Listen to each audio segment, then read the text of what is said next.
You know what's on my mind? Vaccines. And should you take it or not? Here on my daily thought bubble. Right now, the big conversation is whether you should take the vaccine or not. And there are people that are for vaccines. A good majority are for vaccines. And there's a smaller minority that doesn't believe in vaccines. Now, I'll give you guys my take on this. And first of all, let me just say that I actually believe my immune system is very strong. I don't get sick very often. As a matter of fact, I don't even remember the last time I got sick. And a part of me believes that I'm actually immune to COVID. I was exposed to two people with COVID at close proximity, and I didn't get COVID, thankfully. And I believe that I am immune, or even if I get it, that symptoms are probably going to be mild or asymptomatic. And the possibility of me getting severe symptoms or death is highly unlikely. Having said that, I did get the vaccine. And I'll tell you guys why. I got the vaccine because I thought about it and I said, yeah, there's a possibility that I'm probably immune to COVID, or that at least if I get it, my immune system can take it without major side effects. But I realized that the alternative could be worse if I do get COVID. That I can imagine. What if I get COVID and luckily, for example, I only have mild symptoms and no problem. But what if the symptoms are bad? Bad enough that I need to be hospitalized. And then I get to the hospital and find out that the hospital won't accept me because they don't have enough beds. Or what if I end up having to go to the ICU and they can't accept me because there's not enough medical care available? Or what if I get there and then they say, Chris, you're going to have to self-medicate, but I'm suffering from symptoms. Scary symptoms. I've heard of people feeling like they're drowning. They can't breathe. And they're at home, alone. And I live alone.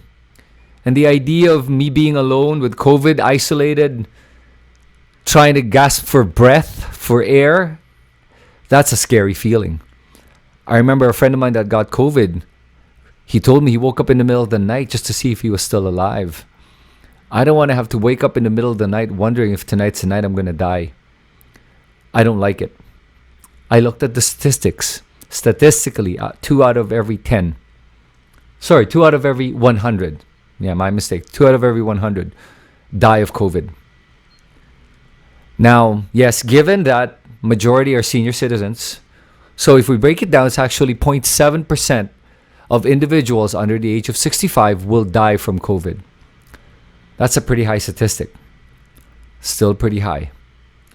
So, having said that, I thought about it and I said to myself, yep, I'll take the vaccine. And I decided to take the vaccine. I studied it. I read up about it. And I checked the side effects and percentage that you'll get the side effect. And you know what? The people that get the side effect, that's 5 out of every 1 million. That's 0.00005% chance that you'll get a side effect. And yes, I know that there's a website where people report side effects from the COVID-19 vaccine. My friends have sent it to me, and I've said to them that remember that when somebody reports a side effect, that's anecdotal. There's still no medical or scientific proof that it is really from the vaccine. It could be, not saying it's not, but I'm saying that it has to be vetted, the information. So that's also one of the things that I was looking at. And I know that, some people think that we don't know the long-term side effects of the vaccine. Sure. But at the same time, vaccines have been around since modern civilization. Some of the vaccines being used for COVID-19 are actually vaccines that have been around for 70 years and have not caused any major significant problems or death. They've been used for the flu and other vaccines for other purposes. So that's the same technology. On the other hand, the mRNA vaccine has been around for several decades as well. And yes, it's the first time we've used it. But I'm pretty confident about the efficacy and the safety of that vaccine as well. It does not shed into our DNA. And I take comfort in that. So I'm okay with that. Now, do I believe that,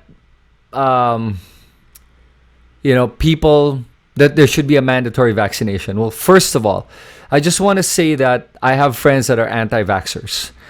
And I respect their opinions. I actually although I believe that a mandatory vaccination will help end this pandemic, I also believe that people should be given a choice. I don't believe in forcing people to do something they don't want to do. I don't want anyone forcing me to take the vaccine. I would really hate it. I would rather make my own decision, read the information, and make my decision. And that's what I did. And I would not want to impose that same type of life-changing decision on anyone. So I believe in the freedom of choice in this case. Even if I believe that mandatory vaccination, will help end this pandemic. So I think at this point, COVID-19 will be an endemic. It'll be with us.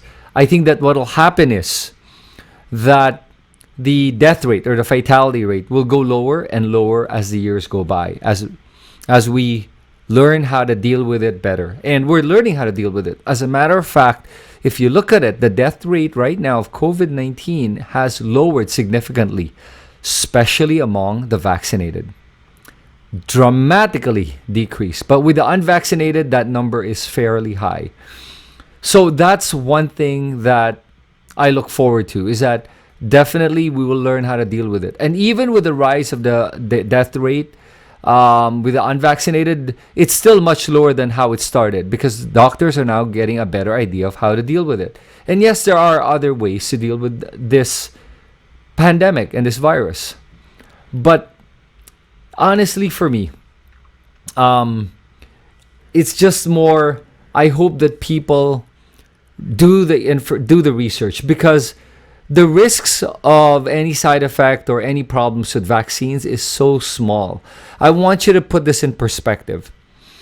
You get in the car every day. Do you know every time you get in the car, the statistics show that you have a high chance of getting into a car accident, either getting fatally injured or dying, or getting seriously injured.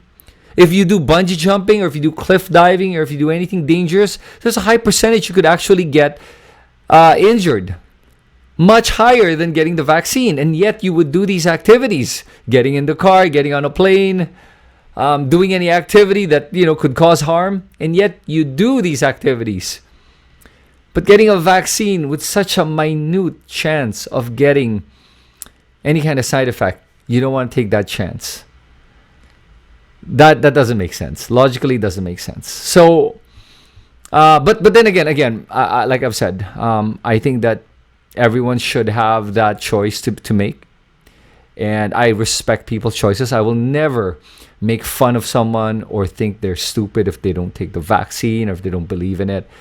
I think that I respect everyone's opinion, and I think everyone should respect everyone's opinion. I'll end with this. I have a friend who actually posted on his Facebook that he would rather die than get the vaccine. That is what I call tempting fate. I think people should be careful what they wish for, because they're kind of saying that they'd rather get COVID than take the vaccine. That's pretty fatalistic. I think they should read up. I would hate for that person to get COVID and regret his words. Yeah, man. I would never want anyone to get COVID or get sick from it. And I would hope people just educate themselves, get the information, and make the right decision based on that information. And that's my thought for today. What do you guys think? Are you taking the vaccine? Why or why not? This is Chris Tan, and that's my daily thought bubble.